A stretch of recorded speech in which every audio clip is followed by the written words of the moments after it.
Hello bankers, very good evening. स्वागत आप सभी का हमारे official YouTube channel JIB CIB वाला पर। रात के 8 बज चुके हैं और मैं भास्कर मिश्रा आपके लिए सीआईबी एग्जाम के पॉइंट ऑफ व्यू से इंपॉर्टेंट टॉपिक सीरीज में आप सभी का फिर से स्वागत करता हूं। ये क्लास आपके सीआईबी एग्जाम जो कि दिसंबर मंथ में शेड्यूल्ड है उससे संबंधित है और ये क्लास आपके सीआईबी पेपर 3 एवीएन एफएम से जुड़ी हुई है। हमारी कोशिश यही है कि हम आपके लिए लगातार इंपॉर्टेंट टॉपिक्स लाएं जैसे कि आपके कॉन्सेप्ट जो है वो काफी इंप्रूव हो जाए, जिसकी वजह से आप अपने एग्जाम्स को अच्छे तरह से अटेम्प्ट कर पाए। आज का टॉपिक जो है मॉड्यूल सी से संबंधित है और मॉड्यूल सी का जो टॉपिक है वो है डाइवेस्टिचर्स एंड इट्स टाइप्स। हम पिछले दिनों से जो भी चीजें पढ़ रहे हैं वो कॉर्पोरेट रीस्ट्रक्चरिंग से ही संबंधित है। मतलब किसी भी कंपनी के प्रोसेस, उसके स्ट्रक्चर, उसके फाइनेंसिंग स्ट्रक्चर, इनमें जो चेंजेस हैं उससे जुड़े हुए हैं और किस प्रकार से चेंजेस हो सकते हैं उनके बारे में हम पढ़ रहे हैं। तो डाइवेस्टिचर एंड इट्स टाइप्स ये भी उसी से संबंधित है। लेक्चर नंबर 10 है। इस समय हम मॉड्यूल सी पर फोकस कर रहे हैं। Module C, valuation, merger and acquisition.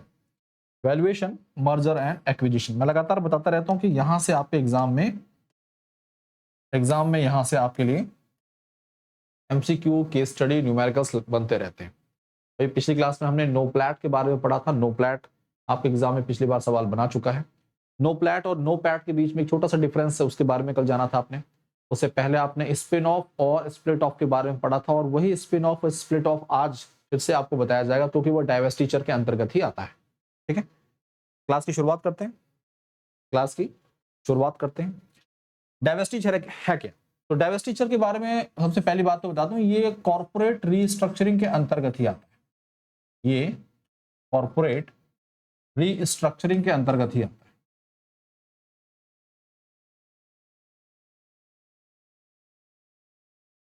ठीक है, उसका एक पार्ट है।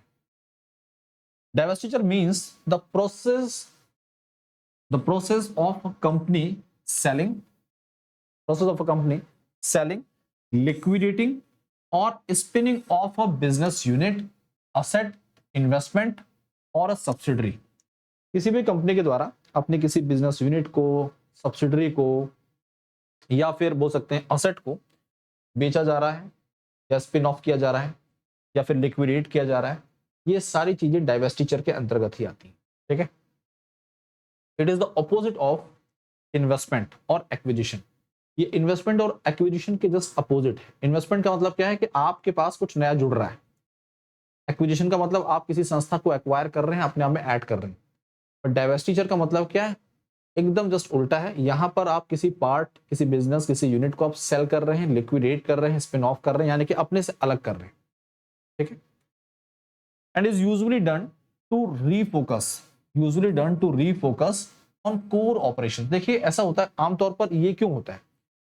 बहुत सारी कंपनियां ऐसी हैं कि जो किसी नए सेगमेंट की शुरुआत करती हैं और उनका मेन ऑब्जेक्टिव होता है कि हम उस मार्केट में भी एंटर करें, लेकिन कई बार कंपनी का साइज काफी बड़ा हो जाता है और उस पर पूरी तरह से फोकस नहीं हो पा रहा होता है, तो वो उस पर्टिकुलर यूनिट या सब्सिडरी या वेंचर को अलग कर देते हैं इंडिपेंडेंट कंपनी के तौर पर, या फिर उसे सेल ऑफ कर देते हैं या लिक्विडेट करते हैं। इसके पीछे मेन ऑब्जेक्टिव होता है कि वो अपने कोर बिजनेस पर फोकस करना चाह रहे हैं। ठीक है, तो उसी के बारे में यहां पर जानकारी दी जा रही है। तो usually done to refocus on core operations, raise capital, comply with the regulations और कट लॉसेस।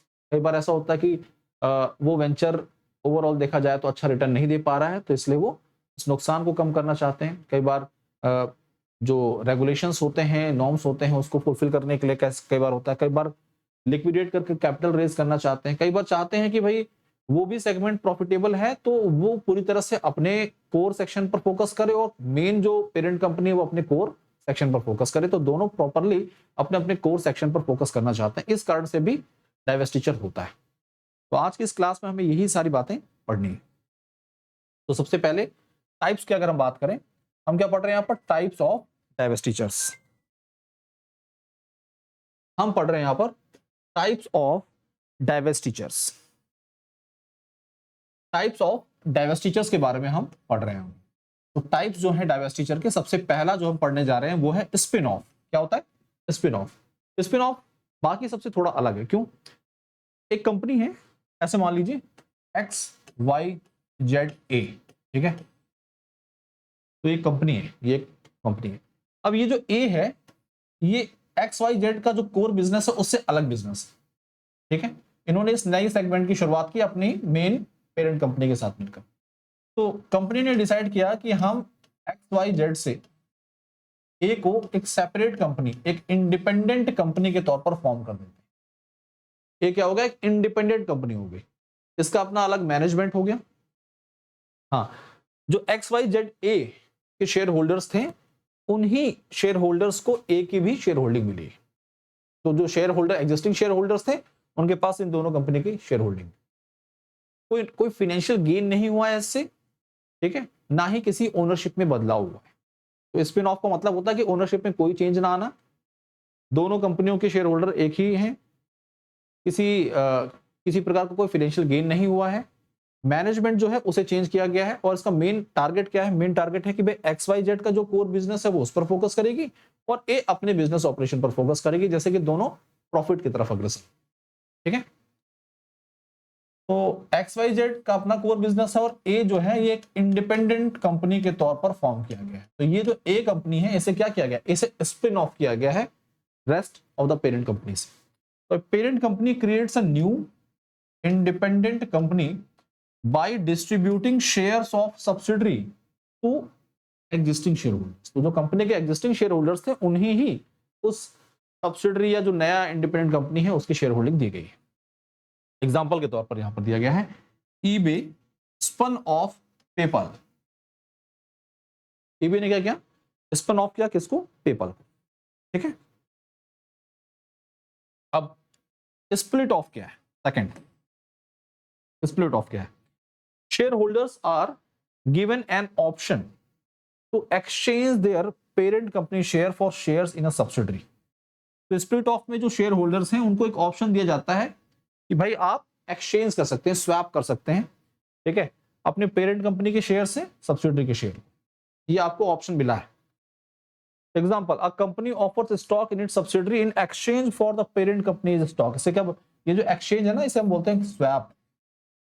और आपको इससे पहले क्लास हो चुकी है हमारी स्पिन ऑफ और स्प्लिट जो होती है, स्प्लिट ऑफ, इसके कोर डिफरेंसेस पर फोकस्ड एक क्लास हमारी हो चुकी है और होप सो आपने उस क्लास को जरूर पढ़ा हो। अब अगली बात, इक्विटी का अबाउट। जैसे कि मैंने आपको बताया कंपनी जो है स्पिन ऑफ में क्या हुआ कि एक सेक्शन था, एक सेगमेंट था, उसको हमने अलग कर दिया नई इंडिपेंडेंट कंपनी के तौर पर।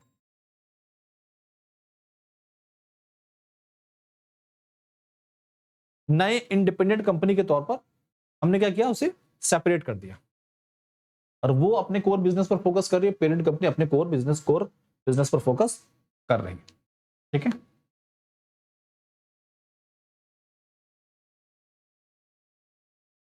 तो साथियों इस तरह से इस चीज को हमने यहां पर कवर किया है। तो जो हम पढ़ रहे हैं यहां पर इस समय, ये बहुत ही एग्जाम के पॉइंट ऑफ व्यू से खास है, इंपॉर्टेंट है, इसे ध्यान में रखना बहुत जरूरी है।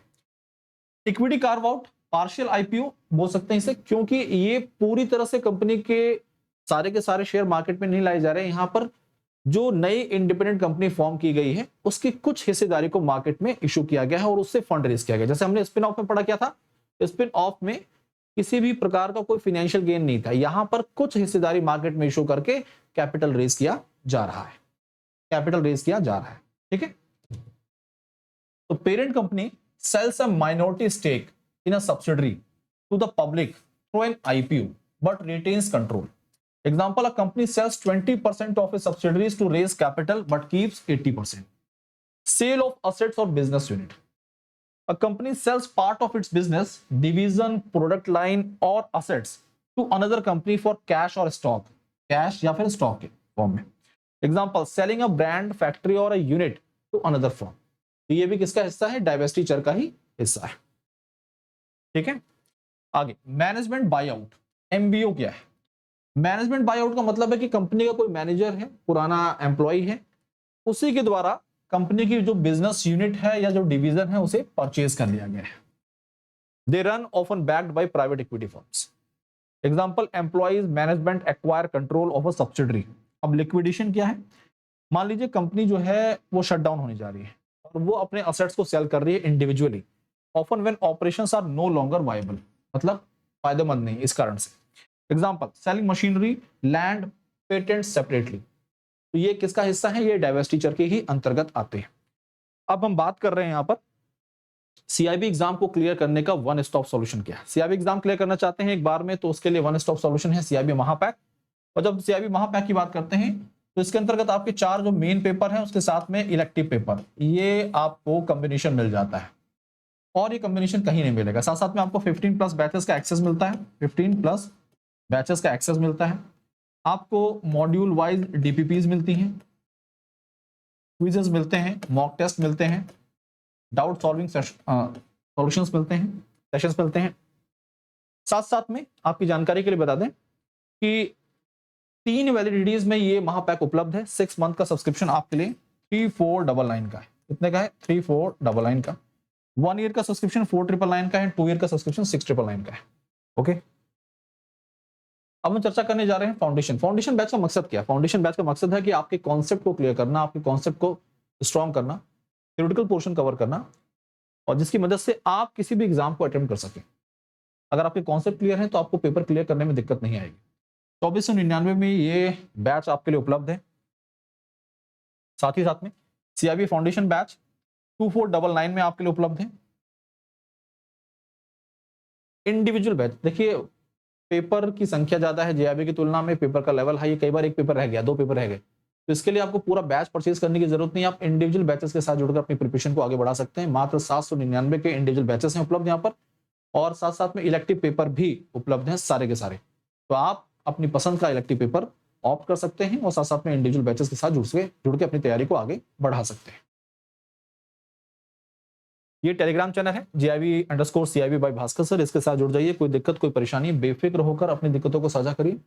हर संभव हमारी टीम, हम आपकी मदद के लिए तैयार हैं और आपके जो भी डाउट्स हैं, जो भी क्वेरीज हैं, उनको रिजॉल्व किया जाएगा। आज के लिए अभी के लिए इतना ही। धन्यवाद। पढ़ते रहिए, आगे बढ़ते रहिए। Thank you.